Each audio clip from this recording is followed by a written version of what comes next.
Ay mga kasining, ito po ako at meron po akong nililihang head. Ito po ay gawa sa plaster of Paris. Yan.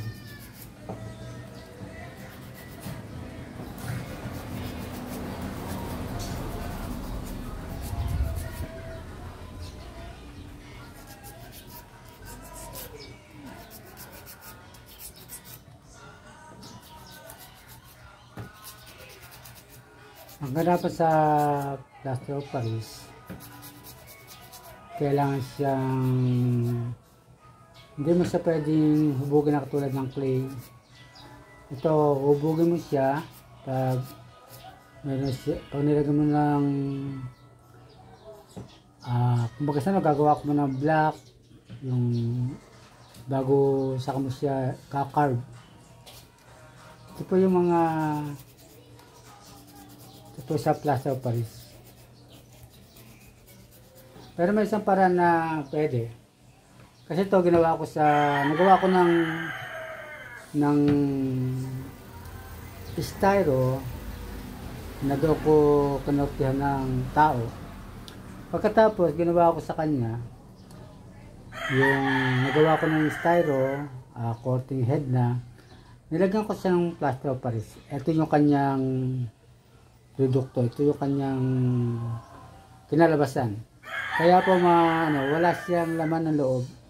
Kasi yung styro, pagkatapos ko siyang lagyan ng plaster of Paris at natuyo, kinuha ko yung styro.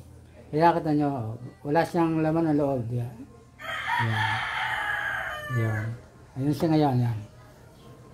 Ngayon, iniisip ko, kung napakinis ko na, saka ko siya lalagyan ng plaster of Paris dito. Yan. Saka ko siya lalagyan ng buhok, lalagyan ko sa leeg. Yan.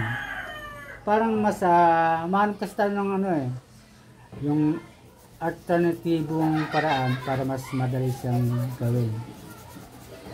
At least hindi ka mahirapang bubog kasi yung style mo, nahuhubog mo na sa head.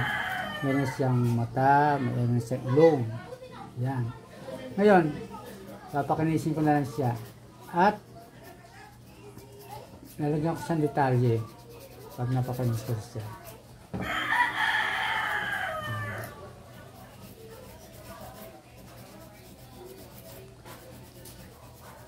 At mga kasining, napansin ko, pag pala gagawa ka ng ganito, yung mukha niya laging front view, tingala, sa leg ka na lang babago, nakatingala, ayan. Dito ka na lang mag-adjust. Kung side view, siguro yung body niya nakaharap, pwede mo siya side view. Ayan. Diba yan? Sa drawing hindi diba? Sa drawing pag side view mo siyang gagawin. Pero sa napansin ko, sa mga katulad to, sculpture, gagawin mo siyang nakaharap. Sabi ko, okay, nakaharap.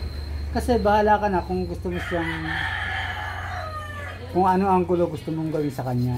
Ayan. Ba, gusto mo nakatingala. Tingnan mo siya, bago yung mag-ano ka na sa leg, mag-adjust ka sa leg. Kung gusto mong front view. Kung gusto mong nakatigilid, mag-adjust ka sa leg. Mag-adjust ka. Sa drawing kasi, kung ano ginawa mong ganyan na. Ibig ito, siya gagalawin mo yung head. Siya yung gagalawin mo ganyan, kung ano gusto mo. Yan. Yan. Pwedeng naka-front ang katawan, pagkatapos mo siyang ganyan. Pwede siyang nakatungo. Diba? Sa drawing nakatungo siya, diba? Ang perspective niya, ito hindi. Diba? Nakatingala. Yan. Gagawin siya nakatingala. Pero dito sa sculpture, sabi ko, okay, sa leg lang akong babago, hindi na akong babago sa yan. Laging front view gagawin ko. Bago, ang expression lang babaguhin mo. Sa yung gagawin, expression lang. Ba, nagagalit. Yan. Yung mga muscle ng mukha. Yun ang napansin ko habang nagawa. Sabi ko, sa drawing hindi. Pag naka-side view, gagawin siya naka-side view. Pero pag sculpture, hindi. Gagawin siya naka-front view. Ikaw na bahalang mag-post kung ano gusto mo. Kung naka-side view, kung ibig sabihin, hindi mo siya gagawin ng side view. Ito, ready na siya, di ba? Ayan, side view. front view. Nakatungo, yan, no? Yan. Yan, mas madali. Ano mo?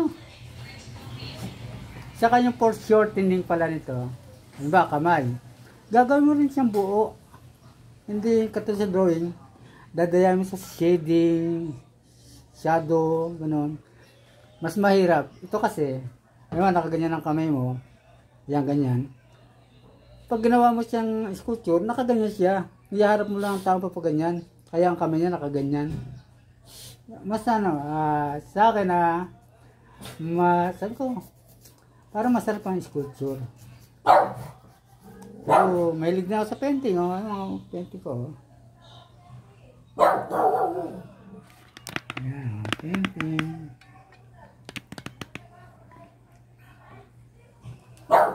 Ayan.